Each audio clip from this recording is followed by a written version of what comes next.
Welcome to head TV. నేను మీ Ayushman. So ఈ రోజు మనము డిజిటల్ అరెస్ట్ గురించి మాట్లాడుకుందాము. ఇంతకు ముందు మీరు చాలాసార్లు డిజిటల్ అరెస్ట్ గురించి రీసెంట్ టైమ్స్లో వినుంటారు. సో డిజిటల్ అరెస్ట్ అంటే ఏంటి అండ్ ఇది ఎవరిని ఎక్కువగా ఫోకస్ చేస్తున్నారు అనేది ఈ వీడియోలో మాట్లాడదాము. First of all digital arrest ఒక సింపుల్ భాషలో చెప్పాలి అంటే ఇంతకు ముందు మనం ఏదైనా నేరం చేస్తే అంటే క్రైమ్ చేసిన తర్వాత పోలీసు వాళ్ళు వచ్చి మనకు అరెస్ట్ చేస్తారు. ఫిజికల్గా అరెస్ట్ చేసి జైలుకి తీసుకెళ్తారు. కోర్ట్ ప్రొసీడింగ్స్ ఇవన్నీ ఉంటాయి. ఇప్పుడు టెక్నాలజీ పెరగడం వల్ల చాలామంది ఆ టెక్నాలజీని బ్యాడ్ వేలో దాని అడ్వాంటేజ్ తీసుకుంటున్నారు. ఎలా అడ్వాంటేజ్ తీసుకుంటున్నారు అంటే మీరు చేయని క్రైమ్‌ని సృష్టించి మీరు ఇలా ఇలా చేశారు, అప్పుడు అలా చేశారని ఏదో ఒకటి సృష్టించి ఫేక్ గవర్నమెంట్ డాక్యుమెంట్స్ పంపిస్తున్నారు. అది చూస్తే నిజంగానే గవర్నమెంట్ ద్వారానే వచ్చిందని మనం అనుకుంటాము. ఆ ఫేక్ డాక్యుమెంట్స్ మనకు పంపించిన తర్వాత మీరు ఇది చేశారు. ఇప్పుడు ఆ ఫేక్ ప్రొసీడింగ్స్ అంటే ఒక ఫేక్ కోర్ట్‌ని క్రియేట్ చేసి ఆ కోర్ట్‌లో ఒక ట్రయల్ క్రియేట్ చేసి అక్కడ మీ కేస్‌ని వాదించి ఇతనికి ఈ శిక్ష వేయాలని జడ్జి చెప్పినట్టు ఒక వీడియో రికార్డ్ చేసి అదంతా ఫుటేజ్ కూడా మీకు చూపించి పంపించిన తర్వాత మీరేమో నిజంగానే అనుకుంటారు. ఎందుకంటే ఇది ఇంతకుముందు ఎవరు చూడలేదు కాబట్టి ప్రతి ఒక్కరు కూడా నిజంగానే ఇది జరిగిందేమో అనుకుంటారు. కానీ సీరియస్‌గా ఇక్కడ మాట్లాడుకుంటే ఏంటంటే వీళ్ళంతా కూడా హ్యాకర్స్ అనమాట. సో స్కామ్ చేసేవాళ్ళు ఏ రూపంలోనైనా రావచ్చు. ఎవ్రీ టైమ్ మనకు ఒక స్కామ్ గురించి తెలిసి దాని గురించి మనకు అవేర్‌నెస్ వచ్చిన తర్వాత ఇంకా మనం ఆ స్కామ్‌కి ఎప్పుడైతే గురిగామో వాళ్ళు అప్పుడు ఒక కొత్త కాన్సెప్ట్‌ని తీసుకొస్తూ ఉంటారు. ఇవాళ ఇదొచ్చింది, రేపటి రోజున ఇంకొకటి వస్తుంది. ఇంతకుముందు ఇంకా కొన్ని ఉన్నాయి. సో ఏంటంటే స్కామ్స్ అనేది జరుగుతుంది వర్చువల్‌లో కాబట్టి మనం చాలా జాగ్రత్తగా ఉండాలి. సో డిజిటల్ అరెస్ట్ గురించి మాట్లాడుకుంటే లాస్ట్ 4 మంత్స్‌లో మనం చూసుకుంటే మన ఇండియాలో 120 క్రోర్స్ స్కామ్ అనేది జరిగింది ఈ డిజిటల్ అరెస్ట్ ద్వారా. ప్రతి ఒక్కరు గవర్నమెంట్ అఫీషియల్స్ గానివ్వండి, చీఫ్ మినిస్టర్స్ కానివ్వండి, లేదంటే మన ప్రైమ్ మినిస్టర్ గానివ్వండి, ప్రతి ఒక్కరు కూడా చాలా దీంతో ఇంత ఇంత పెద్ద పెద్ద అమౌంట్స్ జనాల దగ్గర నుంచి కష్టపడి జీవితం మొత్తం మనం కష్టపడి సంపాదించిన డబ్బు ఒకటే 1 అవర్‌లో, 2 అవర్స్‌లో మనం భయపడి వాళ్ళకి ఇచ్చేస్తున్నాం కాబట్టి చాలా సీరియస్‌గా తీసుకుంటున్నారు. సో అందుకని మనం ఇక్కడ గమనించాల్సింది ఏంటంటే ఎప్పుడు కూడా ఏ గవర్నమెంట్ అఫీషియల్ కూడా స్పెషల్‌గా పోలీస్ ఆఫీసర్స్ ఏంటంటే మీకు వీడియో కాల్ చేసి ఇంటరోగేట్ చేయరు. ఇంటరోగేట్ చేయాలి అనుకుంటే మీ దగ్గరకొచ్చి ఫిజికల్‌గా మిమ్మల్ని తీసుకెళ్ళి అక్కడ వాళ్ళ సెల్‌లో కూర్చోబెట్టి అక్కడ ఇంటరోగేట్ చేస్తారు తప్ప జూమ్ కాల్‌లోనో, గూగుల్ మీట్‌లోనో ఇంటరోగేషన్ అనేది జరగదు. ఇంత టెక్నాలజీ అడాప్ట్ అయినా గానీ అదంతా కొన్ని ఫిజికల్ ప్రాసెస్ ఎప్పటికి ఫిజికల్‌నే ఉంటాయి. సో అలానే ఇక్కడ మాట్లాడుకుంటే మనం ఇంకోటేంటంటే డిజిటల్ అరెస్ట్‌లో మెయిన్‌గా మీకు ఒక కాల్ వస్తుంది. వీడియో కాల్ వస్తుంది.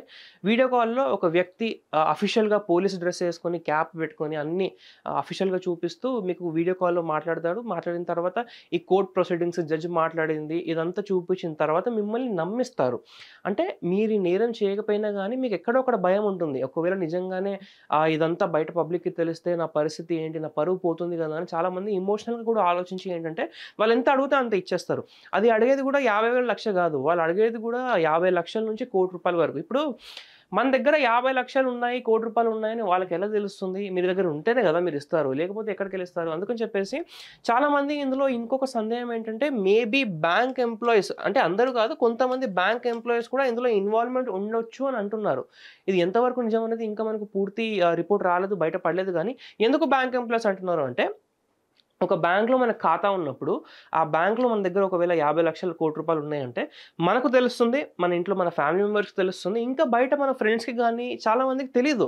ఎందుకంటే మనం ఇదంతా కూడా పర్సనల్‌గా మెయింటైన్ చేస్తాం కాబట్టి. కానీ బ్యాంక్ ఎంప్లాయీస్ ఎవరైతే ఉంటారో, మేబీ వాళ్ళకు ఎవరికైతే యాక్సెస్ ఉంటుందో, మేనేజర్ లాంటి పొజిషన్ గానివ్వండి, ఎవరికైతే యాక్సెస్ ఉంటుందో, వాళ్ళకు మీ బ్యాంక్ ఖాతాలో ఉన్న బ్యాలెన్స్ ఒకవేళ తెలుస్తుంది అంటే, మేబీ వాళ్ళు ఇన్ఫర్మేషన్ లీక్ చేస్తున్నారేమో, లేదంటే ఆ డేటా ఏదన్నా ఈ సైబర్ క్రిమినల్స్ అక్కడి నుంచి హ్యాక్ చేసి తీసుకుంటున్నారేమో అందుకని చెప్పేసి డబ్బులు ఎవరైతే బ్యాంక్‌లో పెట్టుకొని ఉన్నారో వాళ్ళని ఎక్కువగా టార్గెట్ చేస్తున్నట్లు ఇక్కడ మనకు తెలుస్తుంది. సో ఇది కూడా చాలామంది గమనించాలి. ఎప్పుడన్నా గానీ మీకు ఫోను చేసి మీ బ్యాంక్‌లో 70,00,000 ఉన్నాయి. మీకు 50,00,000 అడుగుతున్నారు అంటే, మీ దగ్గర ఉన్నాయి కాబట్టి అడుగుతున్నారు. అంటే వాళ్ళకి తెలుసు మీ దగ్గర ఇంత అమౌంట్ ఉంది అని. సో అది కూడా మనం ఇక్కడ గమనించాలి. సో అవంతా ఆలోచించిన తర్వాత ఇలాంటి కాల్స్ ఏదైనా వచ్చాయంటే ఫస్ట్ ఆఫ్ ఆల్ మీరు నియరెస్ట్ పోలీస్ స్టేషన్‌కెళ్ళి మీరక్కడ కంప్లెయింట్ అనేది ఫైల్ చేస్తే ఇది రియలా? ఫేకా? అనేది మనకక్కడ తెలుస్తుంది. ఫేక్ అని తెలిసిన తర్వాత మీరు డైరెక్ట్‌గా వాళ్ళని బ్లాక్ చేసి వాళ్ళ నంబర్స్ అంతా కూడా పోలీస్ స్టేషన్‌కి రిపోర్ట్ చేస్తే వాళ్ళని ట్రాక్ చేయడానికి ట్రై చేస్తారు.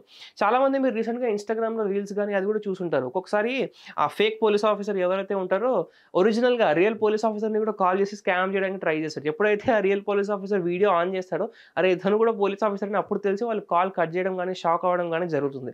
సో అందుకని చెప్పేసి డిజిటల్ అరెస్ట్ ఇది కాకుండా ఇంకొకటి ఇక్కడ గమనించాల్సింది ఏంటంటే ఎవరైతే యంగ్ ఉంటారో యంగ్ వాళ్ళని ఎక్కువగా టార్గెట్ చేయట్లేదు. ఎందుకంటే యంగ్ పీపుల్ దగ్గర అంత డబ్బు ఉండదు కాబట్టి ఎవరైతే ఎక్స్‌పీరియన్స్‌డ్ లేదా రిటైర్డ్ సీనియర్‌గా ఉంటారో వాళ్ళని ఎక్కువగా టార్గెట్ చేస్తున్నారు. అంతేకాకుండా చాలామందికి టెక్నాలజీ గురించి అంత తెలీదనుకోండి, ఇంకా వాళ్ళు ఎక్కువ భయపడతారనమాట. సో, అందుకని చెప్పేసి మీరు గనక మీ పేరెంట్స్‌ని గానీ, మీ గ్రాండ్ పేరెంట్స్‌ని గానీ ఇదంతా కూడా మీరు ఎడ్యుకేట్ చేయాలి. ఎడ్యుకేట్ చేసి వాళ్ళని ఇలా తెలియజేయాలి. మార్కెట్‌లో ఇలాంటివి జరుగుతున్నాయి.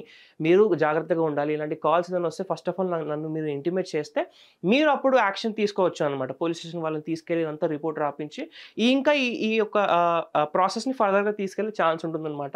సో, అందుకని చెప్పేసి జాగ్రత్తగా ఉండండి. ఇలాంటి స్కామ్స్ రోజు రోజుకి కొత్తగా తయారవుతూ ఉంటాయి. మార్కెట్‌లో వస్తూ ఉంటాయి. మోసాలు జరుగుతూనే ఉంటాయి. ఎప్పుడన్నా గానీ ఏ బ్యాంక్ పర్సన్ గానీ, లేదంటే ఏ పోలీస్ ఆఫీషియల్ గానీ ఎవరైనా ఫోన్‌లో మీకు ఏ ప్రాసెస్ అనేది పూర్తిగా చేయరు. ఇలాంటి ఏదైతే మనకుంటాయో డెలికేట్ ప్రాసెస్ అనమాట. ఇంటెరోగేషన్ అనేది జనరల్‌గా ఒక పోలీస్ పర్సన్ ఫోన్ చేసి మీరు స్టేషన్‌కి రండి ఒకసారి అని చెప్పొచ్చు కానీ, ఫోన్ చేసి వీడియో కాల్‌లో మీరు ఇలా చేశారు, అలా చేశారు, ఇప్పుడు మేము మిమ్మల్ని శిక్షిస్తామని ఎవరు కూడా అలా చెప్పరనమాట. సో, ఇదంతా కూడా మీరు గమనించాలి. కామన్ సెన్స్ కొద్దిగా వాడాలి.